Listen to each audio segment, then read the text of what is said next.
So the breaking news in the last few minutes or so is that confirmation that Ukrainian President Volodymyr Zelensky will meet President Trump in Washington on Monday. And that comes as the US President and his Russian counterpart, Vladimir Putin, say that they have made progress in peace talks over Ukraine, but that no deal has been reached. Yeah, they met for nearly 3 hours at a military base in Alaska, at their first face-to-face meeting in more than 6 years. Yeah, various different words were used. President Trump called the summit very productive, claiming there were a couple of big points that they did agree on or that they had yet to agree on. Then he added that there's no deal until there's a deal. We had an extremely productive meeting and many points were agreed to. There are just a very few that are left. Some are not that significant. One is probably the most significant, but we have a very good chance of getting there. We didn't get there, but we have a very good chance of getting there, and we're going to stop really 5, 6, 7,000, thousands of people a week from being killed, and President Putin wants to see that as much as I do. So, again, Mr. President, I'd like to thank you very much, and we'll speak to you very soon and probably see you again very soon. Well, we've had a big mix of views on all of this morning. I'm really in stark contrast to each other. So let's start with the US political analyst Eric Ham. Now, he says Trump is a president who's treating Putin with kid gloves. We saw an international pariah who is wanted by the International Criminal Court step on U.S. soil, ride in the beast, speak first at a press conference on U.S. soil. And you had the president who came away literally with nothing. Donald Trump treats United States allies and partners far worse than what we saw with Vladimir Putin. Clearly, once again, we saw the kid gloves treatment from this president. Joe Biden met with Vladimir Putin, but he didn't do it on U.S. soil, and he certainly didn't give away the store, and he certainly didn't allow himself to be used as a prop. And he certainly didn't allow himself to be used to buy more time. When Donald Trump talks about this war would have never happened under his watch, he's right. It never would have been a war because he probably would have given Putin all the weapons and all the military hardware he needed to make the war that much easier. In fact, if he could have given military troops, he probably would have done that as well. Well, that certainly is one quite harsh view, you might think. But the Republican commentator Nora Lee Lotson says that President Trump has been able to make progress. There's disappointment that there's no ceasefire or stop to the conflict. But I think many people were skeptical that it would get there. Clearly, there's progress been made because the fact that the two leaders met, they spoke for about 3 hours. I know it was expected to be up to 6 or 7 hours, but still that's encouraging that they spoke for 3 hours. They both recognize that U.S.-Russia relations were at one of its lowest points. And so there's the will to change that. As Putin said, one of the main issues that was the root cause of the war still needs to be addressed. We all know that's about Ukraine joining NATO. Trump has said that now it's up to Zelensky to have a meeting with Vladimir Putin and to make a deal. Trump has indicated that Zelensky needs to make a deal because he's dealing with a very big, powerful machine. All right, let's see what political commentator Theo Usherwood makes of it all. Morning, Theo. I mean, now that we know that there is this meeting on Monday with President Zelensky in Washington.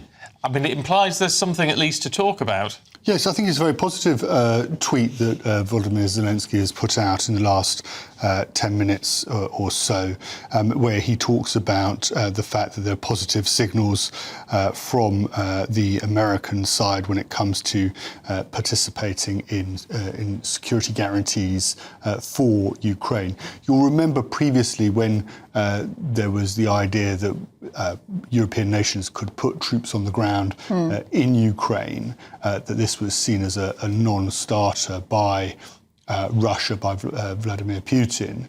And then America, Trump came in and said, well, actually, the fact that, where he's talking about deals for rare earths, the fact that they're American contractors operating in Ukraine would be enough of a guarantee that if they were attacked, then it would be, the inference would be that there'd be all-out war between America and Russia.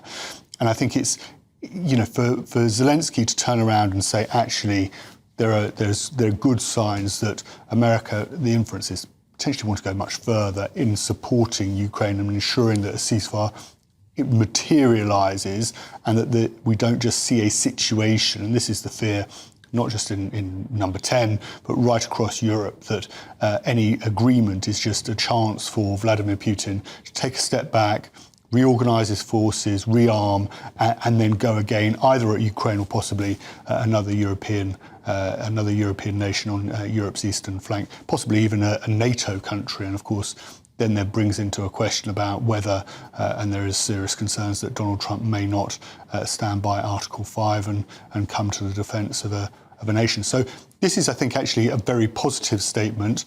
There is a lot of, given what happened yesterday, the fact that we were told it was going to be talks were lasting 6 or 7 hours, they only lasted just shy of 3.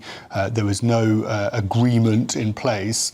Actually, given what Zelensky said, the fact he's travelling to Washington to see Trump on Monday, I think actually reframes this slightly as being perhaps a more positive meeting than we were led to believe in the immediate aftermath only a few hours ago.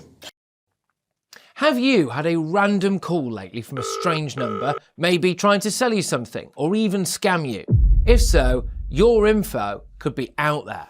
That's because of data brokers, shady companies that scrape the internet for your personal details and sell them to marketers or even scammers.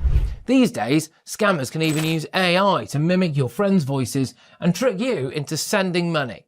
It's not just annoying, data brokers often target vulnerable people with high-interest loans or sketchy offers. But there is a solution. Incogni, the sponsor of this video. Incogni contacts data brokers on your behalf and requests your info be deleted from their databases. And because your data can keep popping up, Incogni keeps sending removal requests to make sure it stays gone. They've just launched a new unlimited plan with custom removals. If you find your info on a weird website, just send them the link and their privacy team will work to get it taken down. Getting started is easy. Hit the link in the description, create your account and let Incogni handle the rest. It's risk-free for 30 days and you'll get 60% off an annual plan with the code GBNews. Take back control of your data with Incogni. Hardliners watching there might well say that, President Trump said Vladimir Putin wants to end the war. He wants to end the deaths every bit as much as the rest of us. Hardliners would say, well, there is one way he could do that. Just stop the aggression. Of course he could. So it's obviously about what he wants to walk away with. Yes, and you have to remember, of course, that Vladimir Putin has his own domestic, you can see them as challenges, you can see them as concerns, but he's got an audience in Russia who are very pleased with what he did when it came to invading Ukraine, a nationalist backbone to his power in Moscow, and they see his aggression and the fact that Russia is now making significant advances as something that he mustn't shy away from, that he mustn't back away from. So it's worth recognising, I think, if Putin had gone into these talks, signed the first deal that was offered, there would have been potentially a backlash at home. He's actually strengthened his position in Russia as a result of what's happened. He's strengthened Russia's position on the world stage.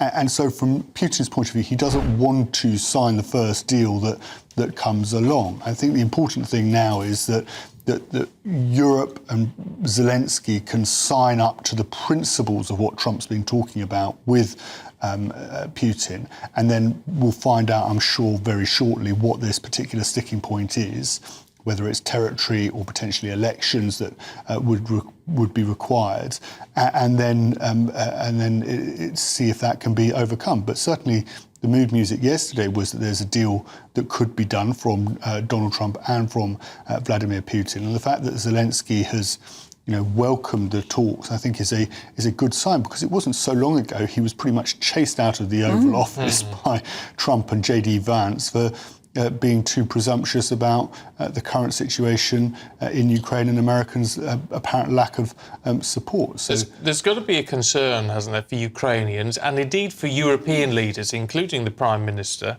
that in effect Trump and Putin will wrap up a deal and then present it to Zelensky. Yeah. And if it's unacceptable, if it's, you're going to lose all of the Donbass or whatever it might be, and he says no, well, then he'll be blamed for scuppering peace. Yeah, and of course, what you could end up in a situation is that Trump signs up to a deal with Putin. He then goes to Zelensky, presents it to Zelensky and to Europe, and says, this is the deal. You need to sign up to it. And if you don't sign up to it, then America's going to withdraw all support, and then it's all on Europe to defend Ukraine, and that would be a horrendous position for Europe to be in. But like I said, going on that statement, it does seem as if obviously there's diplomacy, and President Zelensky doesn't want to do anything that would be seen to be churlish or shooting down what Trump has, the effort that he would, the effort that Trump has done to get Putin at least to sit down at the negotiating table. But it does seem from this that there are some positive signals coming out of that meeting, that they may not be as far away from each other, Putin and Zelensky, as we might have been led to have believed in the immediate aftermath of yesterday's summit. So this meeting in Washington between Zelensky and Trump is going to be really President Trump testing out how far he can push Zelensky. Yeah, towards I think Putin's requests, I suppose. And I think it's also going to be a test for Zelensky about whether he can hold firm on his red lines and the fact that he's said that he's not prepared to cede territory under any circumstances. But I think what will eventually win the day will come down to the extent of the security guarantees that are in place to ensure, and this is the fear within Europe, that Putin can't just go away and come back again, and we end up with all-out war on the continent of Europe. And that's the stuff of, people have talked about it being the stuff of nightmares. That really is the stuff of nightmares. And if the security guarantees are there, then I think that, I would imagine, that would probably supersede any concerns there might be around losing particular bits of territory or putting parts of eastern Ukraine under the auspices of Moscow in some sort of buffer zone. But obviously that will mean that people will either have to, Ukrainians will either have to fall under Russian rule, or they'll be left as refugees having to flee their homes. And those are, but the net effect of these things is always fair. There's always an ugly side to it. Interestingly, though, when you sort of break it down, which you do so brilliantly, Theo, actually both sides have got a lot of trump cards to play. Excuse the pun, but they've got a lot of cards to play. Yeah, in this, there is actually a lot of room for manoeuvre. Yeah, I think Trump made a comment yesterday, didn't he? Yesterday morning when he arrived in Alaska, that he hoped that he would reach a ceasefire. But it's worth remembering, and all of those, commentators around Trump, around MAGA, who know Trump well, were making the point that actually it was just about getting Putin to sit down. They were making, 10 kilometres, something like 10 kilometres a week in terms of advancements into Ukrainian territory. It is seen by, Putin was seen by his supporters as having done a good thing. They would like him to continue. The Russian nationalists don't view Ukraine as a sovereign nation. They view it as part of Russia. Indeed, the way that Putin twisted the words, didn't he, to talk about Ukraine being a brotherly nation, and it's a tragedy what's happening. And of course, that's completely opposite of the reality of what we've seen displayed from Russia in terms of the last 3 years. Putin has got to find a way to come to an agreement, and we've got to recognise that from his point of view, it is not just possible to sign the first deal, and that there has to be the optics where he is seen as being the big Russian leader on the world stage with the red carpet, in the back of the beast, speaking first at the press conference. That all serves a purpose for not just for Trump, but also for Vladimir Putin to go back to Moscow and say, look at me now, Yeah, look at where what a Russia big deal was. I am. What a big deal I am. Because that will give Putin the room to sign a deal, which potentially there will be critics within Russia who said, well, actually, you didn't need to do that. You could have gone much further. Does he have a very tough time domestically? Because he has lost a lot of men, and women. He lost a lot of soldiers in this war, a lot. Yes. And that has been noticed by the general population. But also an awful lot of money. I mean, a lot of commentators say he just doesn't have the money to continue this war forever.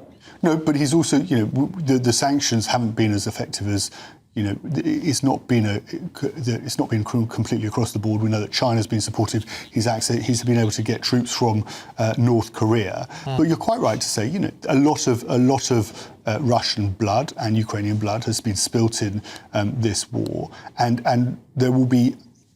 He's an autocrat. He is a regime.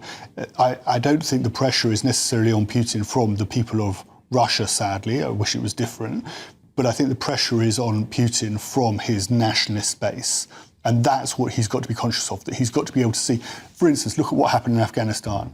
When we left Afghanistan and people wondered, well, what was all of that? What were all of those lives lost? What were those injuries for? Same applies here. What for Putin is, so many Russian men have died. What was that effort for? And he needs to be able to walk away with a good deal for him. And if he doesn't, then of course, if the deal doesn't work for Putin, then of course there is always a danger that he will want to come back for more. And that's in the back of everybody's minds when it comes down to this.